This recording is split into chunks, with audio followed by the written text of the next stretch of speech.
जिसके घर में गौ नहीं है, जिसके घर में तुलसी का वृक्ष नहीं है और जिसके घर में रामायण पाठ गीता पाठ नहीं होते हैं, उनका घर क्या है?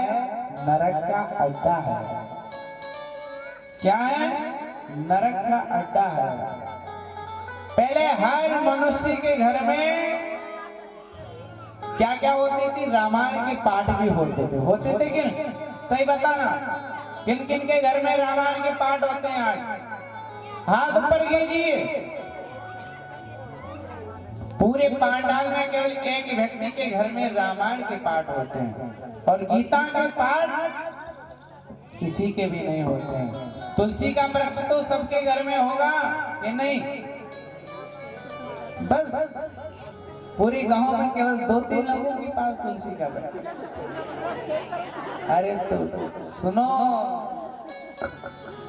सबके घर में पहले तुलसी का वृक्ष होता था कि नहीं? तुलसी का पेड़।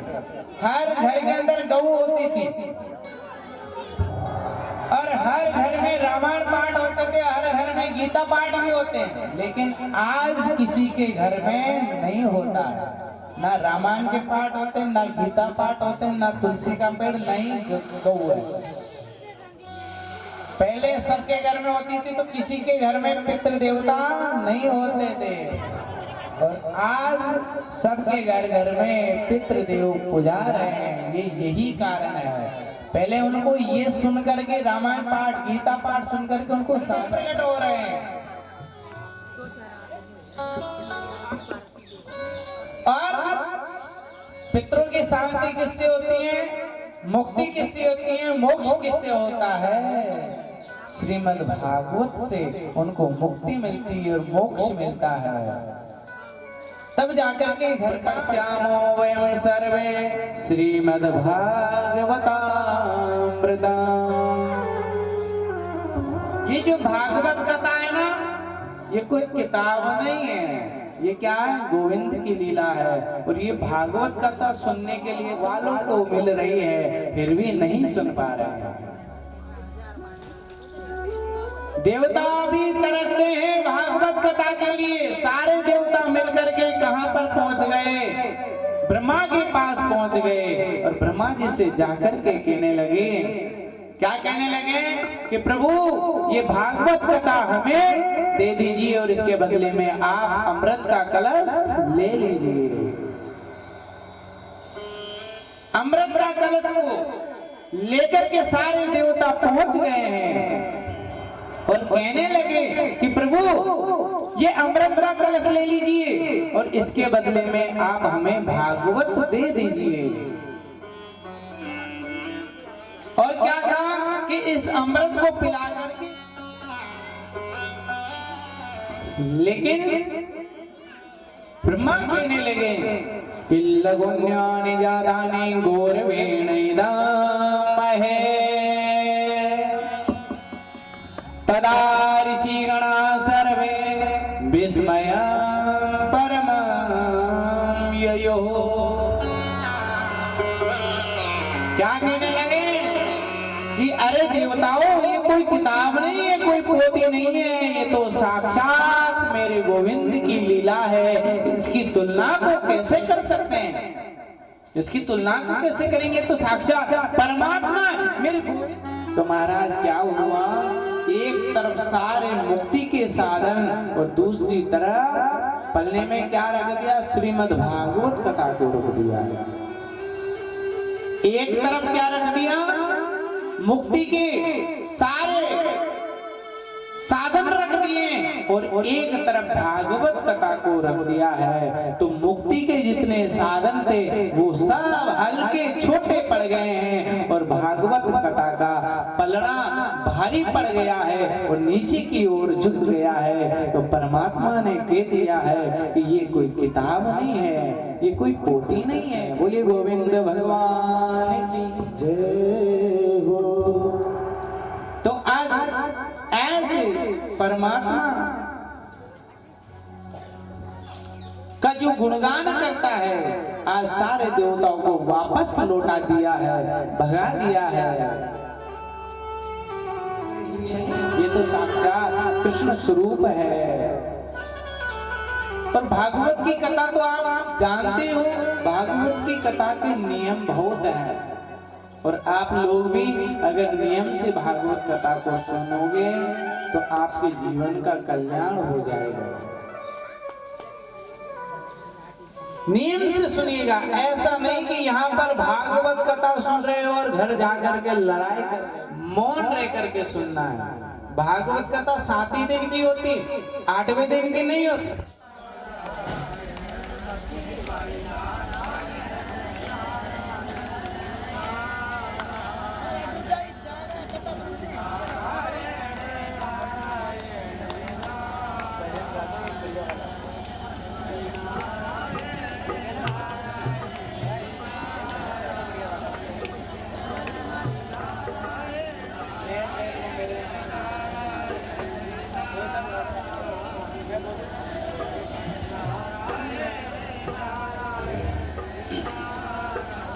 बोली गोविंद भगवान की जय, जय श्री राधे।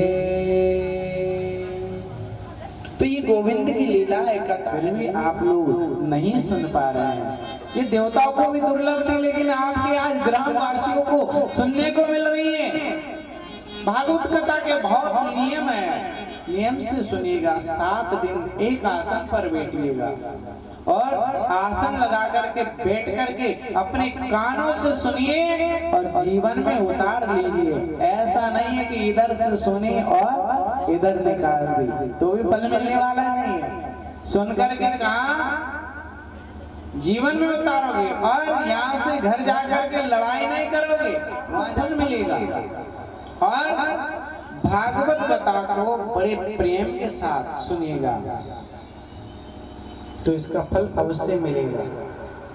तो आइए एक भजन मीठी मीठी तालियों के साथ में उसके आगे कथा में प्रवेश करते हैं।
बलिहारी कौन है बलिहारी सगे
सागर में नैया डाल गई, सागर में नैया डाल गई।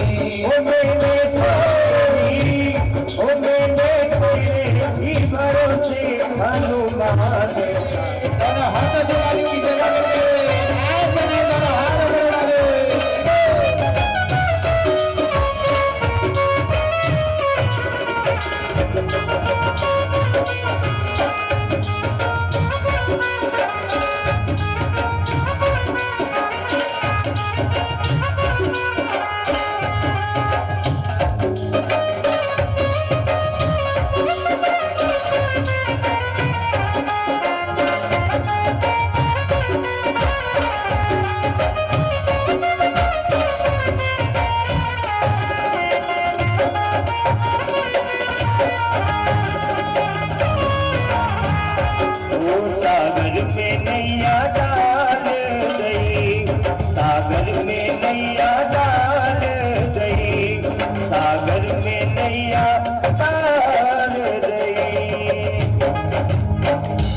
हनुमान जी महाराज की जय जय श्री राधे।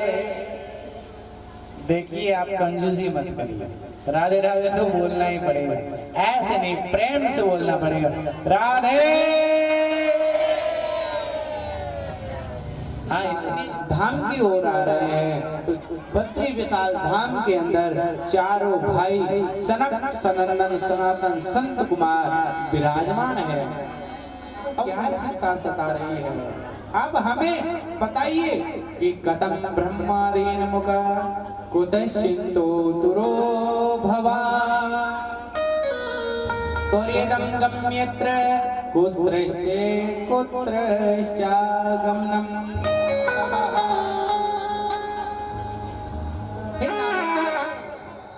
गोदावरी गए, हरिक्षेत्र गए, कुरुक्षेत्र गए, श्वेत बंधु रामेश्वर तक नारद जी महाराज ने भ्रमण किया, लेकिन नारद जी महाराज को कहीं भी शांति नहीं मिली है। और वहां जाकर के नारद जी महाराज ने देखा कि एक स्त्री और उस स्त्री के पास दो वृद्ध पुरुष पड़े हैं। कौन पड़े हैं? दो वृद्ध पुरुष पड़े हैं। नारद जी महाराज ने देखा कि ये दो वृद्ध पुरुष कौन है, और इस स्त्री के पास ये तरुण है और स्वस्थ है। तो नारद जी महाराज मुड़कर के वापस लौटने लगे, इतने में उस स्त्री की नजर पड़ गई है देवर्षि नारद के ऊपर, और नारद जी महाराज को पुकारने लगी। क्या कहने लगी नारद जी महाराज से कि भो साधु क्षणं तिष्ठ मैं चिंतामपि नाशे दर्शनं तव लोकस्य सर्वदा परम्। क्या कहने लगी वो तरुणी स्त्री कि भो साधु क्षणं तिष्ठ मचिंता न पिनासे दर्शनं तव लोकस्य सर्वदा घेरं परु। हे साधु, देवर्षि नारद जी पहुंच गए हैं उस स्त्री के पास, और उस स्त्री से जाकर के कहने लगे, उस स्त्री से जाकर के कहने लगे, देवी आप कौन हो, आप कौन हो और यहाँ आप क्यों हो? तो वो स्त्री कहने लगी कि ये मैं भक्ति हूँ, मेरा नाम भक्ति है, कि अयम भक्ति रीति ख्यातो इमो में तनियो मदो ज्ञान वैराग्य नामानो काल योगेन जर्जरो। क्या कह रही है वो स्त्री कि अहम भक्ति रीति ख्यातो, मैं मेरा नाम भक्ति है, और मेरे जो ये बगल में वृद्ध पुरुष पड़े हैं ये कोई और नहीं है, ये मेरे ही पुत्र है। एक का नाम ज्ञान है और दूसरे का नाम वैराग्य है। ज्ञान वैराग्य। नारद जी महाराज देख करके अचंभा में पड़ गए हैं कि ये मैं क्या देख रहा हूँ। एक माँ स्वस्थ है और उनके जो पुत्र हैं वो वृद्ध हो गए हैं। ये मैं क्या देख रहा हूँ। इनको किसने घेर लिया? कलयुग ने घेर लिया। नारद जी ने कई प्रकार के जहां पर भी गए कहीं शांति नहीं मिली। आज वृंदावन में आकर के जैसे ही देखा तो वो तरुण स्त्री को देख करके और वृद्ध पुरुषों को देख करके एकदम उदासीत हो गए हैं और कहने लगे कि मैं क्या देख रहा हूं। पुत्र खेल रहे हैं। नारद जी महाराज ने और क्या देखा कि तरुणी प्रभुता ये है, शान हो रहा है, कन्याओं को भी बेच रहे हैं। इस कलयुग में बेच रहे हैं कि नहीं? आपने देखा होगा बहुत सारे पैसे इनसे बिक रही है और पैसे से खरीद के लेकर के भी आ रहे हैं। तो कन्याओं का क्रय और बिक्री हो रहा है इस कलयुग में। तो ये घोर कलयुग आ गया है। तब नारद जी महाराज उदास होकर के आज ज्ञान वैराग्य का बुढ़ापा को दूर करने के लिए आज नारद जी महाराज ने क्या क्या किया? नारद जी महाराज ने उनके लिए वेद वेदांत घोष से गीता पाठे मुहुर्मुहु वेद पढ़ के सुना दिया, वेदांत पढ़ करके सुना दिया, गीता पाठ पढ़ करके सुना दिया। तो आज इनको सुनकर के एक बार ज्ञान वैराग्य की निंद्रा खुली और निंद्रा के अंदर डूब करके जगने लगे। लेकिन वापस पुनः महाराज उदास होकर के बैठ गए। उसी समय वहां पर आकाशवाणी हो जाती है। पर आकाशवाणी में कौन? भगवान भुवन भास्कर सुदेव नारायण ने आदेश कर दिया, देवर्षि नारद आप चिंता मत कीजिए, आप केवल सत्कर्म कीजिए। आकाशवाणी ने क्या कहा कि सद्भागवतालापा सतु गीता सुतादिभिः। नारद जी, देवर्षि नारद जी आप चिंता मत कीजिए, आप सत्कर्म कीजिए। और नारद जी महाराज ने सत्कर्म किया, किसी को श्रवण कराया है। और इसी भागवत कथा से आपको मालूम है क्या क्या कष्टों का निवारण होता है। भागवत कथा से बहुत ध्यान से सुनिएगा, शास्त्रों के द्वारा सुना रहा हूं। क्या होता है भागवत कथा सुनने से? कि पुनंदी सप्ताह यज्ञेन करो पुनंदी दे। 7 दिन तक अगर नियम से भागवत कथा को श्रवण करो, अग्नि में रोज जलता हुआ होता है, रोज लड़ाई झगड़ा करता है, वो भी अगर भागवत कथा को सुन लेगा तो उसके जीवन का भी कल्याण हो जाएगा। कल्याण रोज लड़ाई करता है, झगड़ता है और क्रोध रूपी अग्नि में, अहंकार में रोज जलता है। वो व्यक्ति भी अगर 7 दिन तक भागवत कथा सुन लेगा तो उसके जीवन का भी कल्याण हो जाएगा।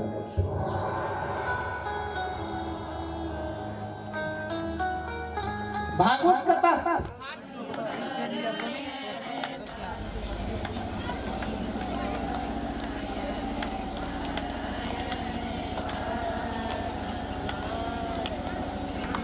महीनों 12 महीने तक भी पूरी नहीं होती। लेकिन भागवत कथा का नियम 7 ही दिन का है, 8वें दिन का भी नहीं है। केवल भागवत कथा 7 ही दिन, सप्ताह।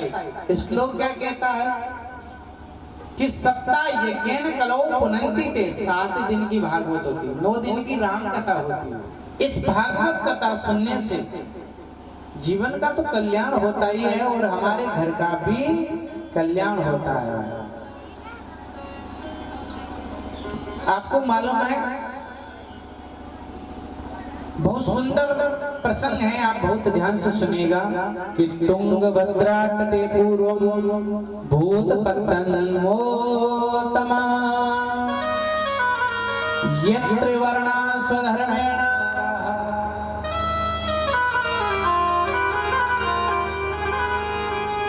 एक तुंगभद्रा नदी के किनारे एक बहुत सुंदर नगर था। क्या था?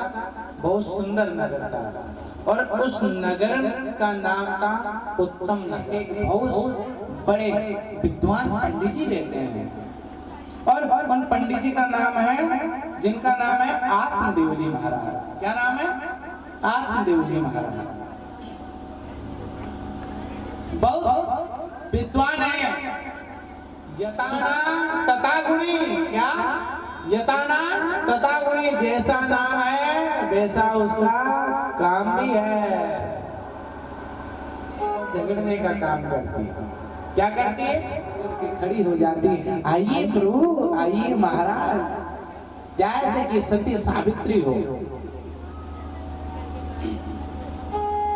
तो धुंधली देवी, उसका यथानाम तथा गुणी, जैसा नाम है वैसा उसका काम है। नाम है धुंधली देवी तो उसका काम है लड़ने और झगड़ने। संतान नहीं है, कोई पुत्र नहीं है और उनके घर में गऊ है, गऊ के भी कोई बछड़ा बछड़ी नहीं है।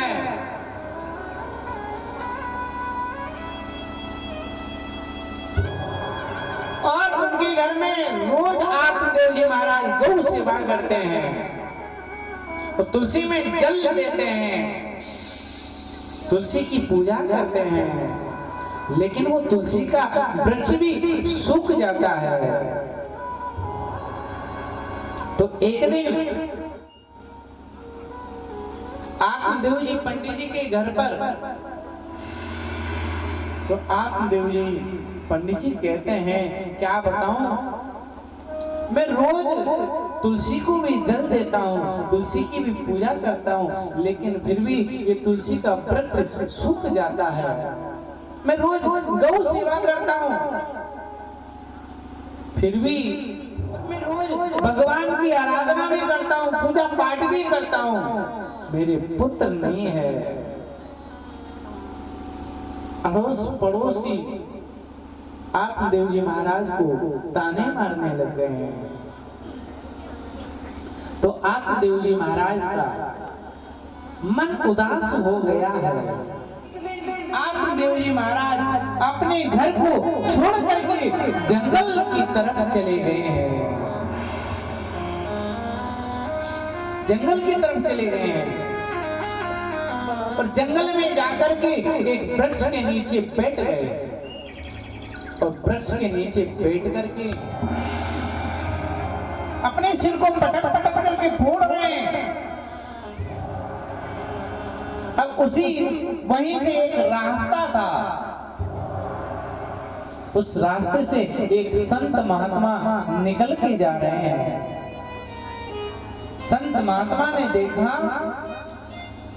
दूर से देखा तो आत्मदेव पंडित जी दिखाई दिए हैं और संत महात्मा कहने लगे ये कोई ब्राह्मण दिखाई देते हैं, चलो चलते हैं, इसको क्या चिंता सता रही है जो अपना सिर को पटक पटक करके फोड़ रहे हैं। पहुंच गए हैं संत महात्मा आत्मदेव जी के पास। संत महात्मा को देख करके आत्मदेव जी महाराज ने प्रणाम किया। आत्मदेव जी महाराज ने प्रणाम किया और पंडित जी से पूछ लिया है कि आपको क्या चिंता सता रही है, आप हमें बताइए। तो आत्मदेव जी महाराज ने कहा है, क्या बताऊं महाराज। तो संत महात्मा ने आत्मदेव जी महाराज को समझाया कि मुंचा ज्ञानम प्रजारूपम बलिष्ठ कर्मणो गति विवेकम तु समासाध्य तुझे संसार वासना। पंडित जी, आपके मन में पुत्र की कामना है, उस पुत्र को दिमाग से निकाल दीजिए। ये संसार है और इस संसार में पुत्र भी आपका साथ नहीं देते हैं। छोड़िए पुत्र को छोड़िए और आप भगवान का भजन कीजिए। तो आत्मदेव जी कहने लगे हाथ जोड़ करके, हे संत महात्मा, आप पुत्र के बारे में क्या जानते हो। आप गृहस्थी तो है नहीं, आप तो वैराग्य धारण करने वाले हो, आप क्या जाने। आज हमारे पुत्र होता तो मैं आंगन में मेरा पुत्र खेलता, किलोल करता और मीठी मीठी किलकारियां देता। आप क्या जाने लेकिन पुत्र के बारे में। पंडित जी को समझा रहे हैं संत महात्मा कि आप संसार के पुत्र को मत लीजिए, भगवान को अपने। देव जी महाराज को कुछ समझ में नहीं आया और जोर जोर से सिर पटक करके फोड़ने लगे। तो संत महात्मा ने आत्मदेव जी से कहा, अरे आत्मदेव, पंडित जी आप इस जन्म में तो क्या आपके 7 जन्म तक पुत्र नहीं होंगे। इस जन्म में आप पुत्र की कामना करते हो, आपके 1 नहीं 7 जन्म तक पुत्र नहीं होंगे।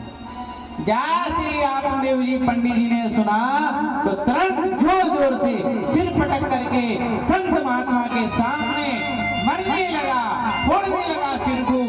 तो संत महात्मा ने देखा, अगर ये ब्राह्मण आपने मेरे मस्तक की रेखा देख करके कह दिया कि 7 जन्म तक पुत्र नहीं होंगे, तो आप आशीर्वाद भी दे सकते हो, आप मुझे आशीर्वाद भी दे सकते हो।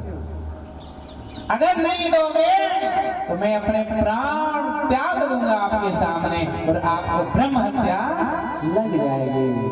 तो संत महात्मा ने भगवान को प्रणाम किया और भगवान को प्रणाम करके अपनी झोली से एक फल निकाला। क्या निकाला? अपनी झोली से एक फल निकाला। क्यों? दया आ जाती है कि अनन्य ममता विष्णु ममता प्रेम संगत हो जाए, आपके जरूर पुत्र हो जाएगा। आत्मदेव जी महाराज संत महात्मा को प्रणाम करके उस फल को लेकर के अपने घर आ गए और घर में आकर के अपनी पत्नी, कौन नाम क्या है, कथा पांडाल में आप लोगों को कथा सुनाने में आया, तो आप प्रेम से कथा को सुनिए। आज पहला दिन है, आज तो मैं आपसे कुछ कहूंगा नहीं, लेकिन कल से मैं आपसे पूछ भी सकता हूं कि आपने क्या सुना। तो ध्यान से सुनिएगा कथा को।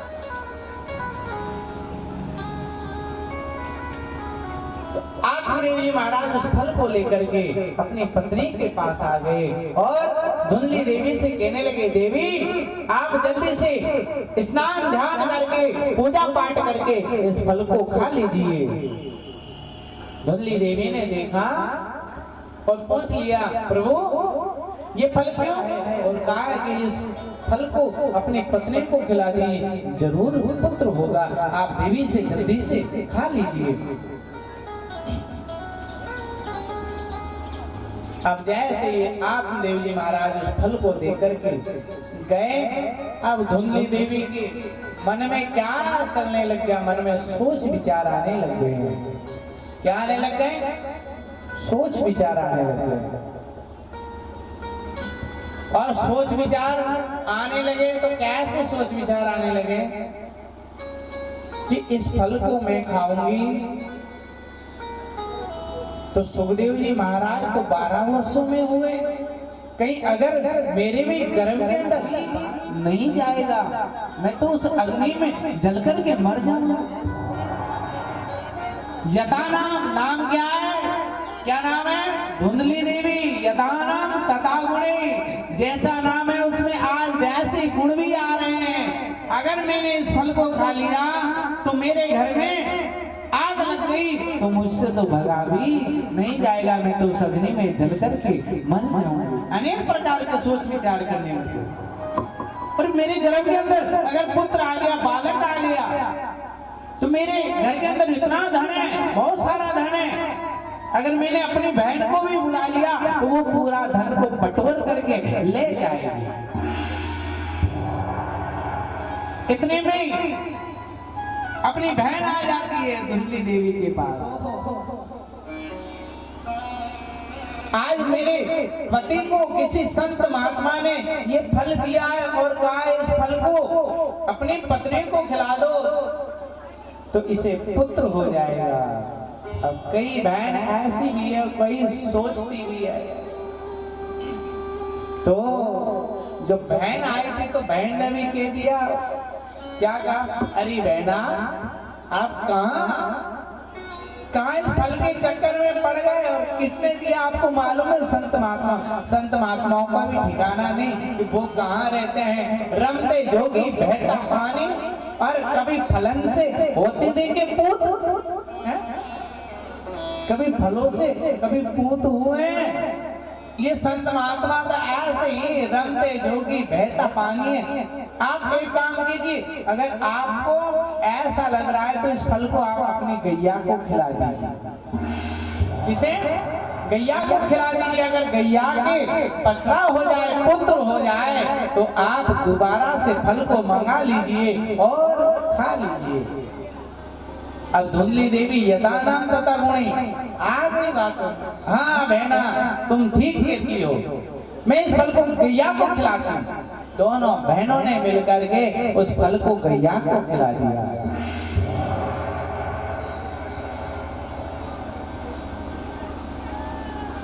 और बहन ने क्या कहा कि इस फल को गैया को खिलाइए, और कुछ ही दिनों के बाद में मेरे पुत्र होने वाला है। मेरे घर में धन नहीं है, आप मुझे धन दे देना और उसके बदले में इस पुत्र को ले लेना।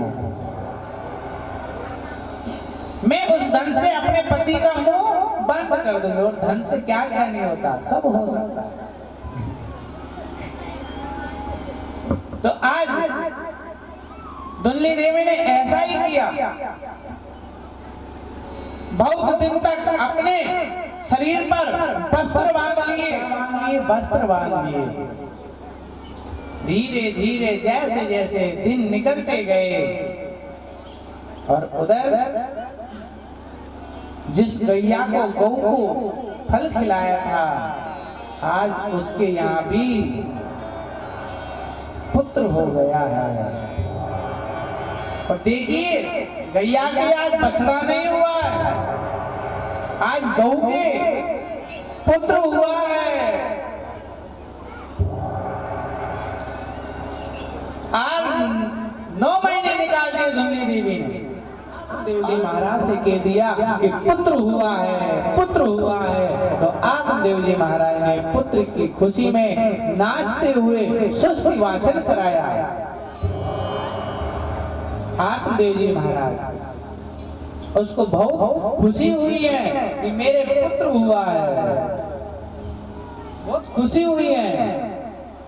जैसे ही आत्मदेव जी महाराज ने जैसे है, इसलिए उसका नाम गोकर्ण रख दिया है।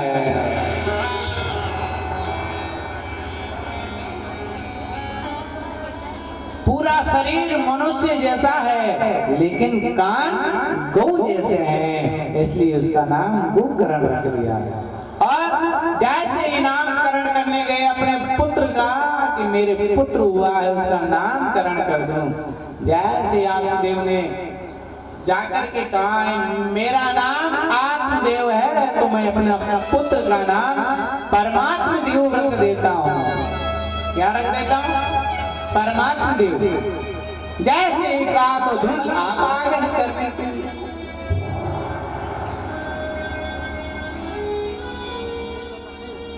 और वो भी अपने नाम से मिलता जुलता नाम। आपका नाम आत्मदेव है तो अपने पुत्र का नाम परमात्मा देव रखना चाहते हो?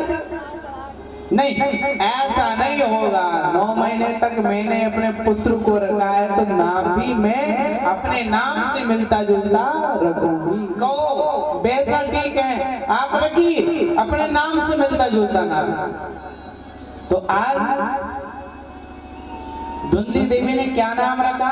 अपना नाम है धुंधली देवी, तो अपने पुत्र का नाम क्या रख दिया? मालूम है कि आप लोग कथा तो सुनते ही होंगे, कथा वैसे सुनती हो। कितने वर्षों में क्या रख दिया? धुंधकारी। कि मेरा नाम धुंधली है, तो अपने पुत्र का नाम धुंधकारी होगा। अब दोनों का नाम रख दिया। गोकर्णम पंडितो ज्ञानी धुंधकारी महाखला। एक जो गोकर्ण था तो वो महाज्ञानी हो गया, पढ़ लिख करके बड़ा विद्वान हो गया, और दूसरा क्या हो गया, महाखल हो गया। महाखल आप जानते हो, महाखल हुआ तो कैसा हुआ, धीरे धीरे क्या करने लगा, धीरे धीरे बड़ा हुआ, और बड़ा होकर के आज धुंधकारी जुआ खेलने लग गया है। क्या खेलने लग गया, धुंधकारी जुआ खेलने लग गया, और जुआ के अंदर पैसे लगते हैं कि नहीं, पैसे दांव पर लगाने लग गया है धुंधकारी, धीरे धीरे सारे पैसों को हार गया है। और घर में जाकर के कहता है, माँ मुझे धन दो, अगर धन नहीं दोगी तो मैं तुम्हें क्या, मैं तुम्हें मार दूंगा। माँ धन दो, धन नहीं दोगे तो मैं तुम्हें मार दूंगा। ले जा, रोका नहीं है माँ ने, अगर माँ रोक लेती तो आज धुंधकारी महाखल नहीं होता, लेकिन माँ ने नहीं रोका है, माँ ने लाड़ प्यार में रखा है और कह दिया ले जा बेटा, सब कुछ तेरा ही है, मेरा क्या है। धीरे धीरे जुआ खेलने लगा, अब पूरा धन हार गया। तो आज धुंधकारी पूरे जो घर के अंदर सोना चांदी हीरे मोती सब कुछ धुंधकारी ने बेच डाला, सब बेच दिए, सब हार गया, सब बेच डाला। तो धुंधकारी क्या करने लगा, मदिरा पान करने लगा। जानते हो आप मदिरा क्या है, मदिरा पीना प्रारंभ कर दिया है। मदिरा आप जानते हो, दारू पीना प्रारंभ कर दिया है, और दारू पी करके सबको गालियां देना प्रारंभ कर दिया है, और धीरे धीरे क्या है, नरक का अड्डा बन गया है। जगह जगह दारू की बोतलें पड़ी है, जगह जगह मांस के टुकड़े पड़े हैं, और पूरे धन को बेच दिया। तो आत्मदेव जी गोकर्ण के सामने आकर के रोने लग जाते हैं कि उस संत महात्मा ने, लेकिन मैंने उस संत महात्मा की एक नहीं सुनी, और आज मुझे उसी पुत्र के लिए रोना पड़ रहा है, उसी पुत्र के लिए आज मुझे रोना पड़ रहा है। तो आज गोकर्ण जी महाराज, जाया सुदादिषु सदा ममता विमुञ्चः, पश्यानि संजगतिदं क्षणभङ्गनिष्ठं विरागरसिको भवभक्तिनिष्ठः। आज बहुत सुंदर उपदेश दे रहे हैं गोकर्ण जी महाराज। पिताजी एक बात कहूं, ये जो हमारा शरीर है ना, बहुत ध्यान से सुनिएगा, इसकी गति कितनी होती है, 3 गति होती है। कौन कौन सी होती है, बहुत ध्यान से सुनिएगा। हमारे शरीर की कितनी गति होती है, 3 गति होती है। जला दोगे तो क्या बन जाएगी, राख बन जाएगी, और जमीन में गाड़ दोगे तो क्या बन जाएंगे, नदी में या जल में फेंक दिया तो क्या होगा, मगरमच्छियां खा जाएगी क्या। तो हमारे शरीर की 3 गति होती है। आज हम कहते हैं ना कि हमारे पास गाड़ी है, बंगला है, मकान है, जमीन है, जायदाद है, हीरे है, मोती है, जवाहरात है, सब कुछ है, लेकिन ये सब यहाँ के यहाँ ही पड़ा रह जाएगा, कुछ भी ना साथ में जाएगा, जैसा कुछ भी ना साथ में जाएगा, और जैसा आया था वैसा ही आज उसको जाना पड़ेगा। ये गाड़ी बंगला मकान जमीन जायदाद सब कुछ पड़ा रह जाएगा। चल रहे हम हंसा अमर लोग को, यहाँ कोई नहीं है तेरा, जग वालों का हुआ अंधेरा, बुरा हुआ सवेरा। आज चला जाएगा इस संसार को छोड़ करके, जाएगा तो क्या जाएगा, परमात्मा का गुणगान जाएगा, भगवान की भक्ति जाएगी, भगवान का भजन साथ में जाएगा, और उसी से आपको दोबारा मनुष्य जन्म मिल जाएगा। तूने भरी जवानी में ना कृष्ण नाम लीना तूने भरी जवानी में तू डूब के मर जाए बर्बादी में तू डूब के मर जाए चुल्लू बर्बादी में चुल्लू बर्बादी में तू डूब के मर जाए चुल्लू बर्बादी में ऐसे नहीं और हाथ से डाली की सेवा करिए। क्या लायो माटी में मिल जाए गो माटी में क्या लायो माटी में मिल जाए गो माटी में क्या लायो माटी में मिल जाए गो माटी में क्या लायो माटी में मिल जाए गो माटी में एक दिन काया तेरी कस जाएगी काटी में एक दिन काया तेरी कस जाएगी काटी में पानी को बबूला है पानी को बबूला है मिल जाएगा पानी में तू डूब के मर जाए बर्बादी में तू डूब के मर जाए चलो बर्बादी में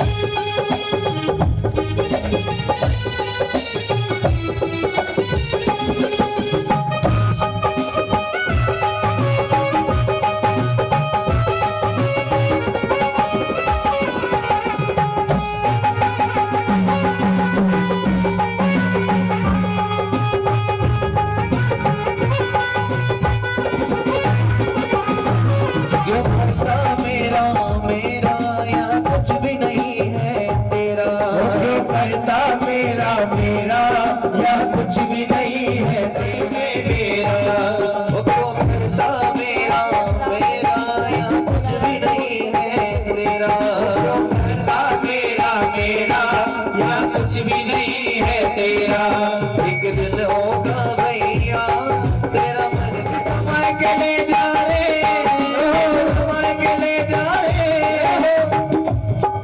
ऐसी जिंदगानी में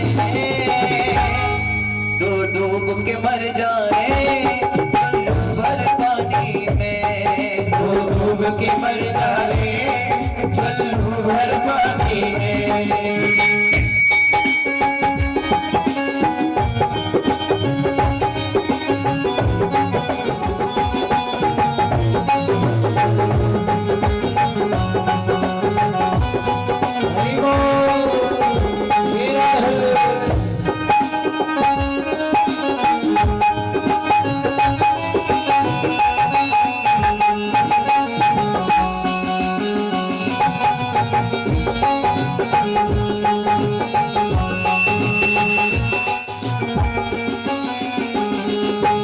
कर सच्ची भक्ति है भक्ति में शक्ति है कर सच्ची भक्ति है भक्ति में शक्ति है ये भक्ति से भैया मिल जाएगी मुक्ति है ये भक्ति से भैया मिल जाएगी मुक्ति है देने वाला बन खोयो धन वाला बन खोयो देने वाला बन खोयो वाला बन खोयो ये आना पानी में तू डूब के मर जाए भर पानी में तू डूब के मर जाए चलो भर पानी में ओ ना कृष्ण नाम लीनो ओ ना राम नाम लीनो धन भरी जवानी में तू डूब के मर जाए चुल्लू भर पानी में तू डूब के मर जाए चुल्लू भर पानी में तू डूब के मर जाए चुल्लू भर पानी में तू डूब के चुल्लू भर पानी में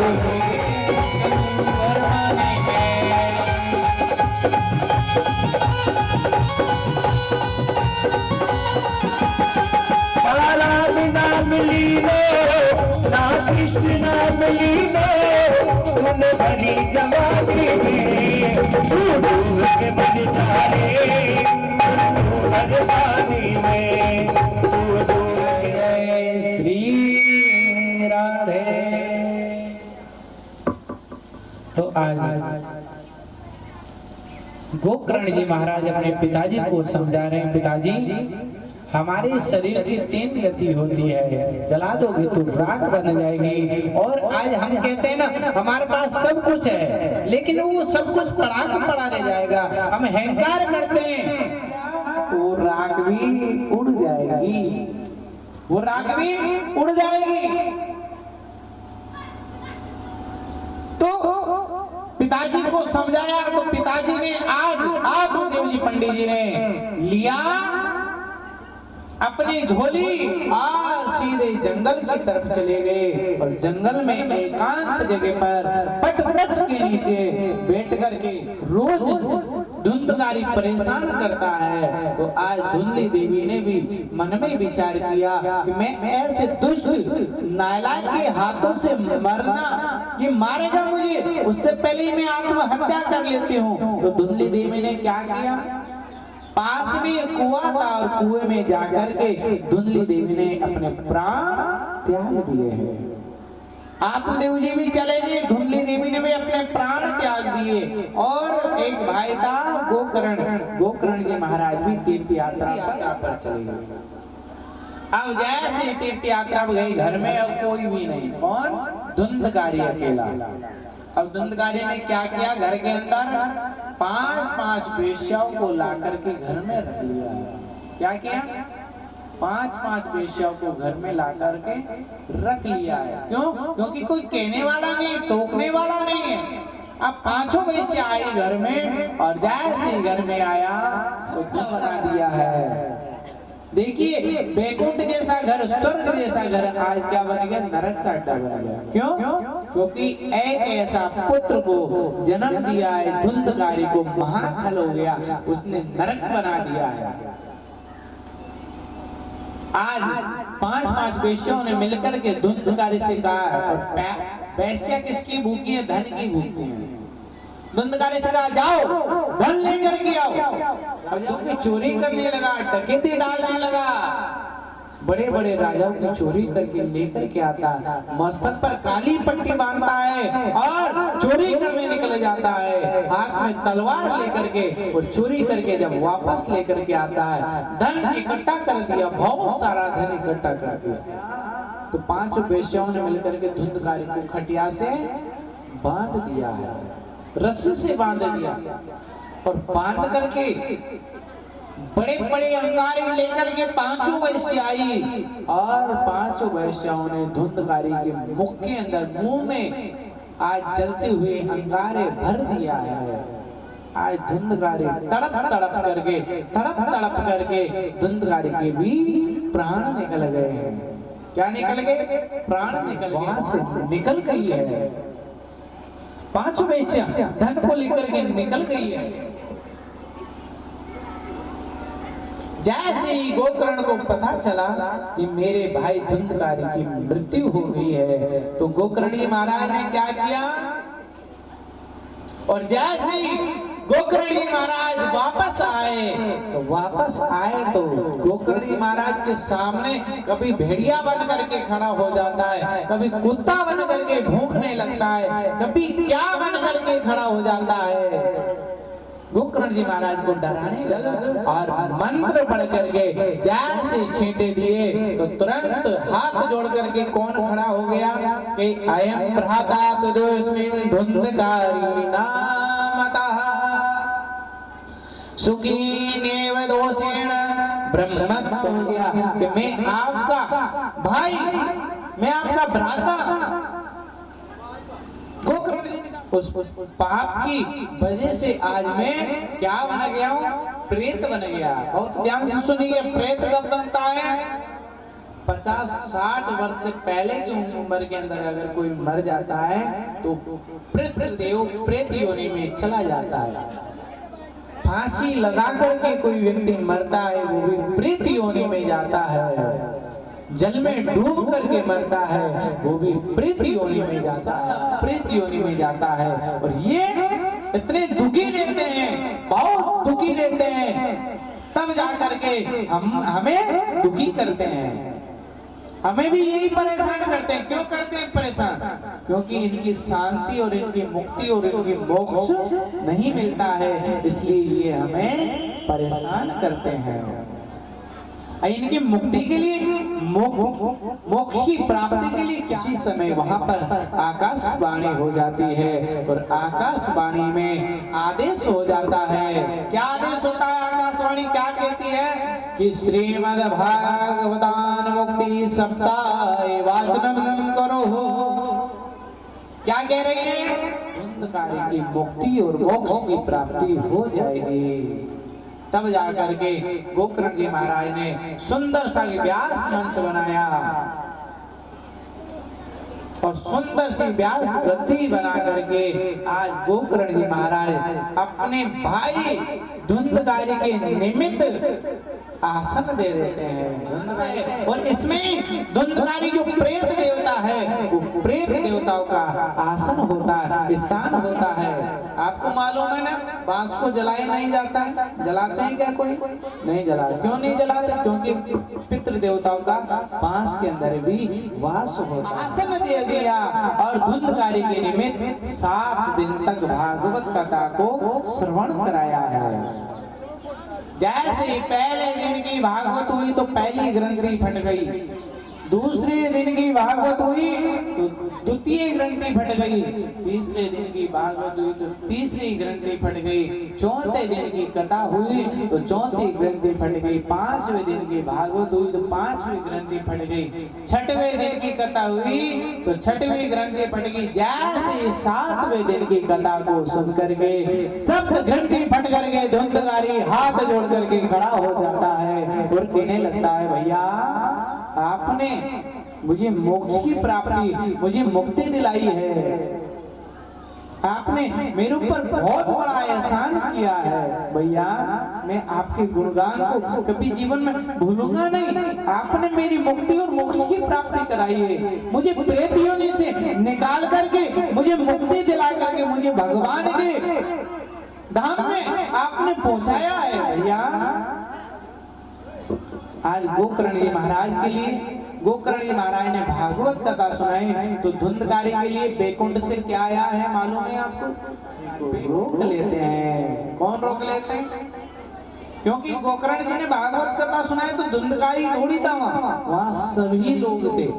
तो सभी कहने लगे, भैया भागवत कथा तो हमने भी सुनी, हमारे लिए विमान क्यों नहीं आया? तो कथा वैसे ही कथा आपको श्रवण करा दूंगा, क्योंकि धुंधकारी के लिए जैसे ही विमान आया और विमान में बैठ करके जाने लगा तो रोक दिया धुंधकारी को, रुक जाइए रुक जाइए, कहाँ जाते हो?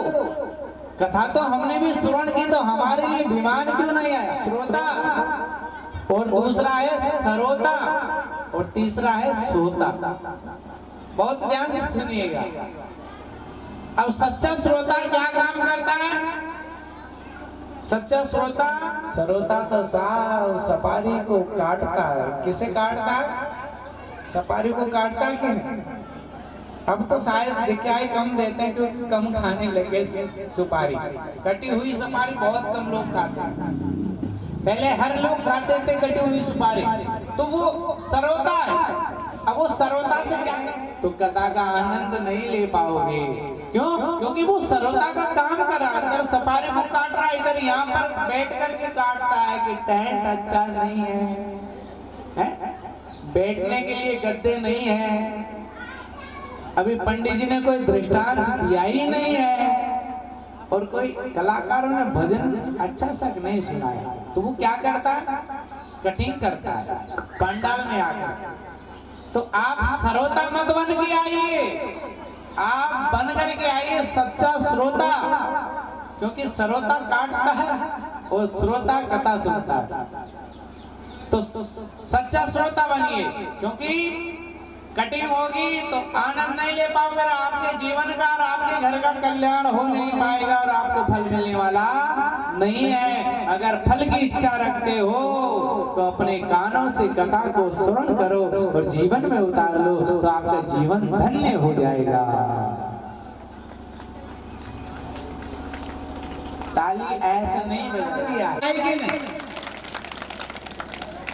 और तीसरा कौन है? सोता, सच्चा श्रोता, श्रोता और तीसरा सोता। सोता क्या काम करता? पांडाल में आया और बुरा मत मानिएगा, कई माता है बच्चे सोने नहीं देते हैं, या कौन है पल्लू को ढका आराम से नींद निकाल, लेकिन मैं ऐसा होने नहीं दूंगा क्योंकि बार बार मैं राधे राधे जरूर बुलाऊंगा। बोलिए प्रेम से राधे। और देखो जहाँ भागवत कथा होती है ना, वहां पर निंद्रा देवी जरूर आती है। और ये निंद्रा देवी कौन है आपको मालूम है कि नहीं? ये निंद्रा देवी वही है जो कुंभकर्ण की पत्नी। और कुंभकर्ण कितने दिन सोता है मालूम ही होगा। तो आज निंद्रा देवी भी वहीं पर आती है, यहाँ पर गोविंद की लीलाएं होती है। क्यों? क्योंकि वो आपको सुनने नहीं देगी और वो नींद की झपकी दिलाएगी। तो उस निंद्रा को आने मत दीजिएगा। अगर निंद्रा आई तो आपकी कथा छूट गई है, आपकी लीलाएं छूट गई है। तो निंद्रा देवी को रोक लीजिए।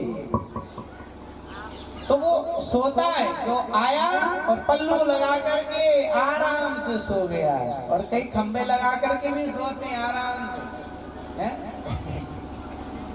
भाई लोग भी सुन लीजिए आराम से, क्योंकि आप, मुझे मालूम है बड़े बुजुर्ग लोग दर्द होता है, क्योंकि हमारी तो आदत है, हमें तो 3 घंटा 4 घंटा 5 घंटा 6 घंटा 10 घंटे तक बैठाते हैं। हम एक आसन पर आपको कथा सुनाते हैं, लेकिन आप लोग नहीं बैठ पाओगे क्योंकि आपका 3 घंटा या 4 घंटा ज्यादा, वो भी बड़ी मुश्किल है। इसको छोड़ दीजिए, आज से ही छोड़ दीजिए, क्योंकि घर में दरिद्रता आती है। हाँ, अगर आपको पालकी मार करके या सुख आसन में बैठ करके आप कथा नहीं सुन पाते हो तो एक काम हो सकता है, एक पैर को ऐसे जरूर कर सकते हो, लेकिन दोनों पैर को ऐसे नहीं कर सकते। ऐसे करोगे तो दरिद्र आसन हो जाएगा। आराम से सुख आसन, सुख आसन कौन सा होता है? पालक में मार करके सुख आसन में बैठ करके भागवत कथा को सुनना चाहिए। और दरिद्र आसन में बैठोगे तो दरिद्रता घर में जरूर आएगी, ध्यान रखना। यही 3 कौन है?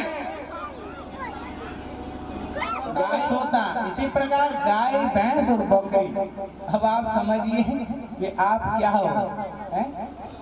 गैया बनोगे या भैंस बनोगे या बकरी बनोगे? आप बहुत ध्यान से सुनिए। आपको मालूम है ना बकरी क्या काम करती है? अगर नदी में पानी पीने जाती है तो मालूम है कि नहीं? 2 पैर भारी रखे तब पानी पी लेती। पानी को, नदी को भी पता नहीं चलने देती कि कब पानी पी लिया है। और गैया क्या काम करती? 2 पैर अंदर रखेगी फिर पानी पिएगी, पिएगी कि नहीं? और भैंस क्या काम करेगी? क्या काम करेगी भैंस? भैंस तो वही करेगी, पहले जाएगी पूरे पानी को गंदा करेगी, किलोड करेगी कि नहीं? और उसके बाद में तब जाकर के पानी पीएगी। तो सच्चा श्रोता बनिए, जो सुनकर के जीवन में उतार लीजिए। अब एक व्यक्ति ने, एक स्वर्णकार ने क्या बनाया?